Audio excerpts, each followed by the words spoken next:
untuk bisa 1 miliar 1 tahun selesai, jangan gunakan jalur akal, tapi gunakan jalur iman. Kalau menggunakan jalur iman, berarti pertanyaannya, mampu nggak Allah melunaskan 1 miliar dalam 1 tahun? Mampu. Jangan kan 1 tahun, 1 hari itu Allah mampu. Bisa nggak Allah ngasih 1 miliar, entah dari jalan jual aset, kerja, atau tanpa keduanya? Mampu nggak ya? Mampu. Pertanyaannya bukan ke Allah, karena jawabannya pasti mampu dengan keyakinan tinggi. Pertanyaannya adalah kejenengan, sudah layakkah jenengan diberi itu? Sedangkan dipanggil Allah saja, hayya 'alas shalah, jam 11:30 dan biasanya sholat dulu jam berapa?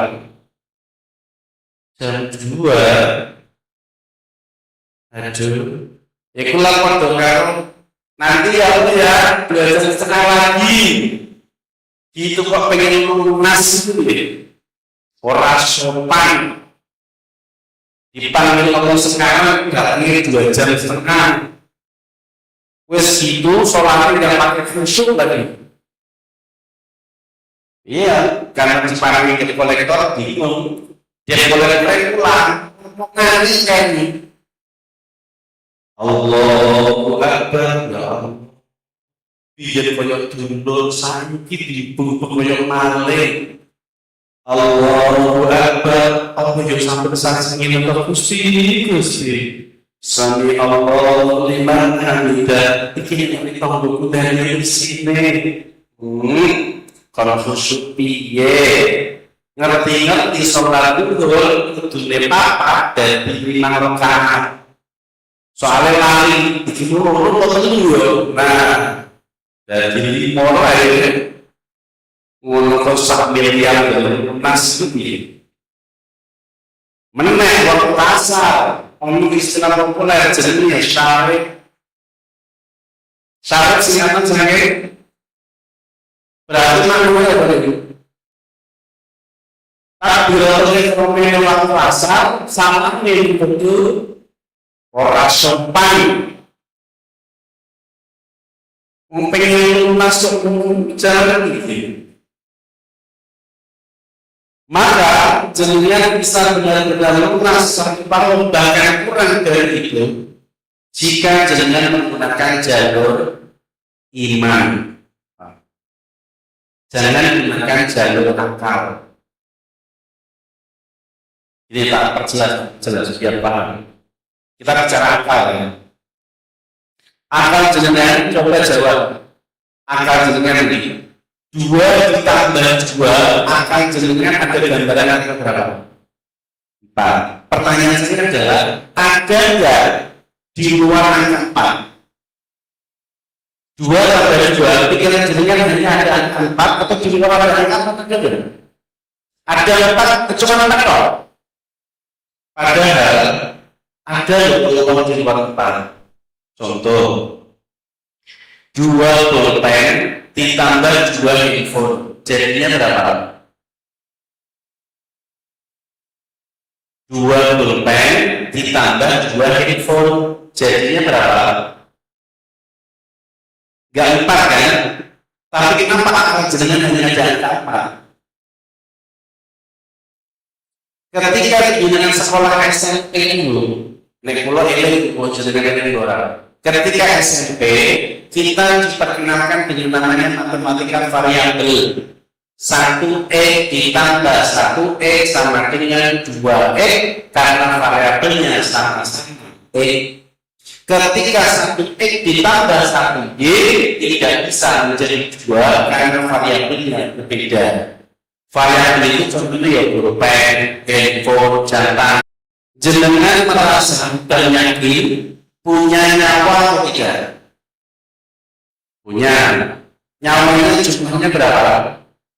1, pintar sekali. Sekarang pertanyaan saya, tolong dijawab dengan akal jenengan. Warnanya apa? Jenengan yakin punya nyawa? Yakin hanya satu dong. Pertanyaan saya, warnanya apa? Atau bentuknya kayak apa? Ketika jenengan potong rambut, nyawanya terpotong enggak? Jenengan yakin? Itu namanya ranah iman. Meskipun tidak lihat, tidak tahu, tapi karena iman sudah tahu, imannya yakin, maka dia percaya nyawa ada dan itu hanya satu. Terkait dengan warna, bentuk dan lainnya kita tidak tahu, kita hanya yakin saja. Seperti surga neraka kita tahu, tapi kita belum pernah melihatnya kayak apa. Ketika dikatakan Allah itu esa, kita meyakininya. Karena kita meskipun tidak melihat, kita yakin Tuhan Allah itu harus satu. Kalau sampai lebih dari satu, pasti berbeda. Contoh, Tuhan pertama meminta kita atau perintahnya ke utara, larangannya ke selatan. Sedangkan Tuhan yang kedua, perintahnya ke selatan, larangannya ke utara.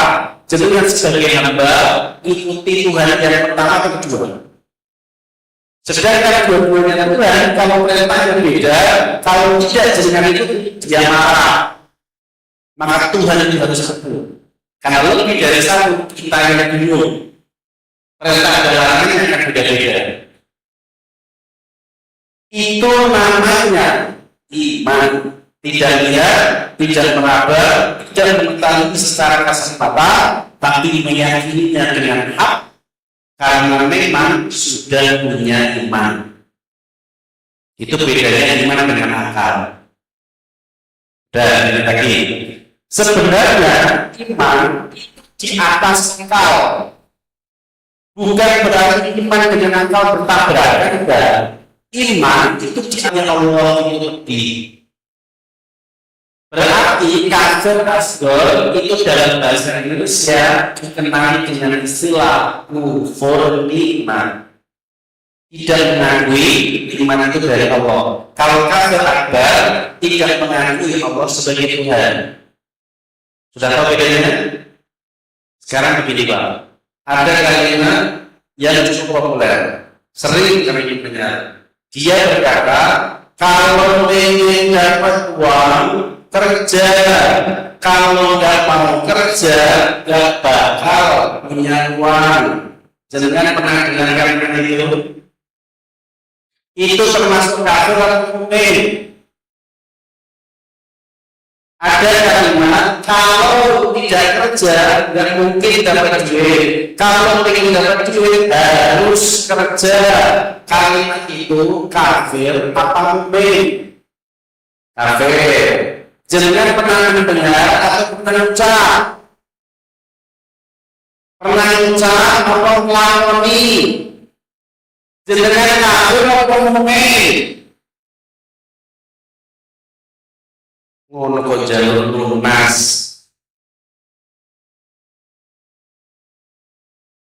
Dengan begitu kita bahwa pikiran kita Allah bisa lunaskan semua hutang kita melalui pekerjaan terserah Allah. Kayak Nabi Musa melalui Mekah terserah Allah, melalui jual aset terserah Allah. Tidak melalui keduanya, tidak jual aset, tidak kerja, tidak hutang juga terserah Allah. Mukmin itu. Maka jangan punya kalimat utangku akan lunas kalau asetku laku. Jangan Pak, jangan, bahaya. Itu jalur kafir meskipun asghar. Dia di antara keduanya.